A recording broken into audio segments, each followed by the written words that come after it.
Nama Sang Yang Adi Budaya, Namo Buddhaya, nama saya Silviana Lim dengan NPM 2431001.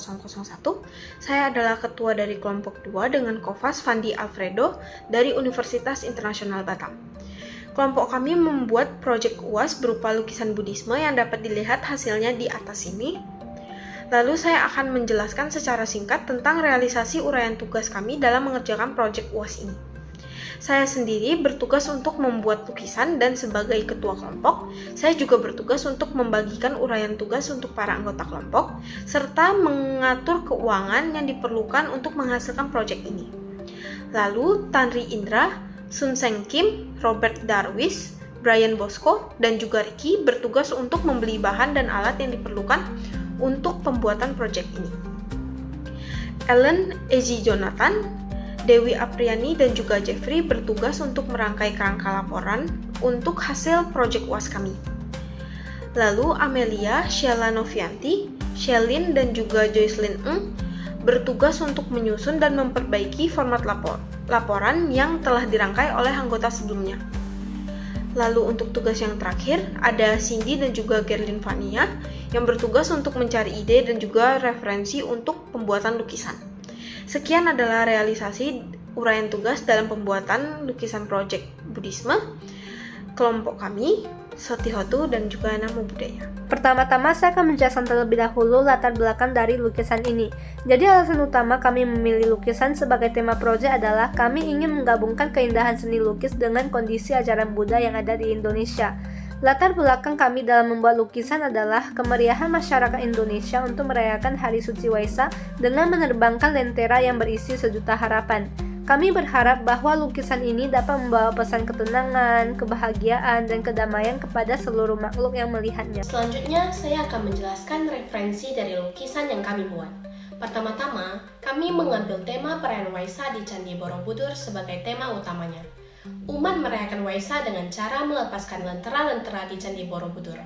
Selanjutnya, kami menambahkan gambar Sang Buddha yang sedang berdiam diri di bawah pohon Bodhi dan Sang Buddha yang sedang memegang teratai putih. Jadi saya akan menjelaskan makna dari salah satu unsur lukisan kita. Salah satu unsurnya yang pertama adalah Buddha.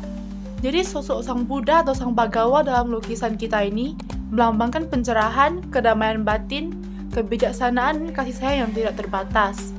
Sang Buddha ini juga merupakan inspirasi dan penuntun bagi mereka yang mencari kebenaran dan kebahagiaan sejati. Jelasan makna dari unsur lukisan selanjutnya yaitu Candi Borobudur. Kami menggunakan Candi Borobudur sebagai background dari keseluruhan lukisan kami karena Candi Borobudur merupakan tempat suci untuk mendekatkan diri pada ajaran Buddha.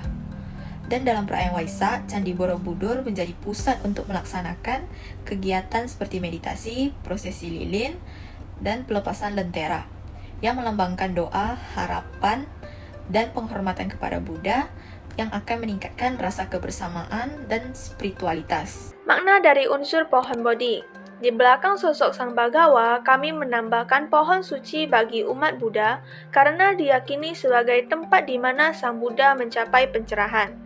Pohon Bodhi juga memiliki makna memberikan pengayoman atau perlindungan. Penjelasan selanjutnya adalah penjelasan makna dari unsur bunga teratai putih di dalam lukisan kami.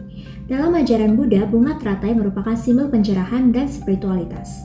Proses pertumbuhan teratai dari lumpur menuju cahaya menjadi representasi dari perjalanan individu menuju kebijaksanaan. Selanjutnya, makna dari unsur lentera pada lukisan yang kita tampilkan adalah karena di Indonesia itu sendiri kita rutin merayakan Hari Suci Waisak yang berkaitan erat dengan menerbangkan lentera ke langit.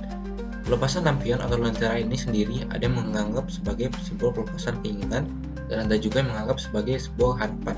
Penjelasan makna dari tiap unsur lukisan.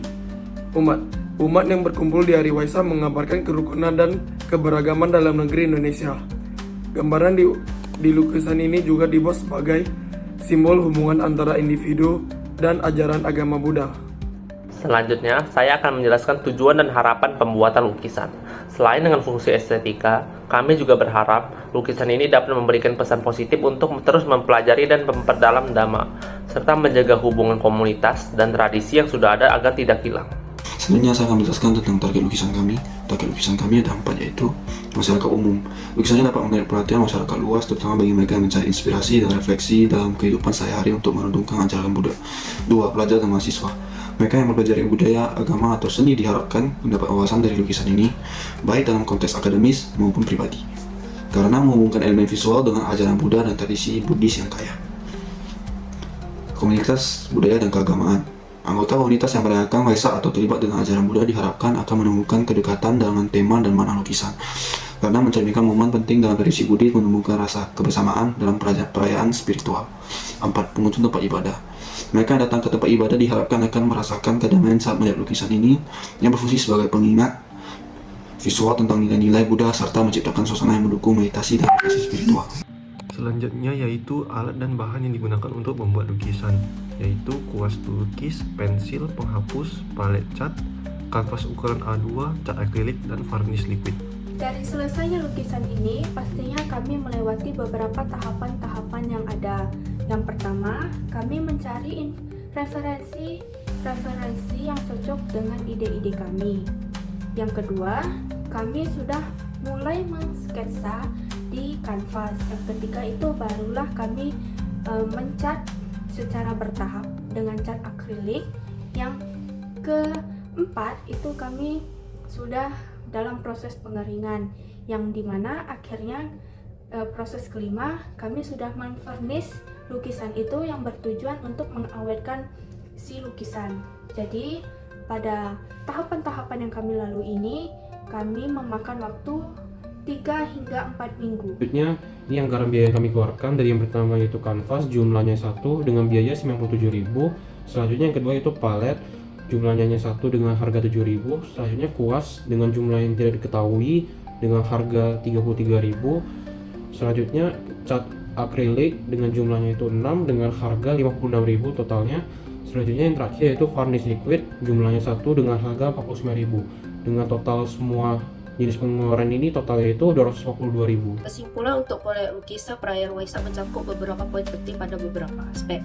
Pertama, makna spiritual. Lukisan ini mencerminkan makna mendalam dari perayaan Waisak, seperti pencapaian, pencerahan, dan pengajaran Buddha tentang kasih sayang dan toleransi. Kedua, keberagaman budaya. Proyek ini juga menyoroti keberagaman budaya yang ada di dalam masyarakat dengan memadukan elemen-elemen tradisional dan modern.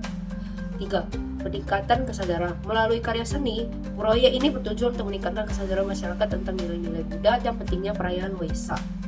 Keempat, partisipasi komunitas. Keterlibatan masyarakat dalam proses penciptaan lukisan memperkuat rasa kebersamaan dan mempererat hubungan antar individu. Kelima, pendidikan dan inspirasi. Lukisan ini diharapkan dapat menjadi sumber inspirasi dan edukasi bagi generasi mendatang mengenai ajaran Buddha dan nilai-nilai kehidupan yang dapat diterapkan sehari-hari.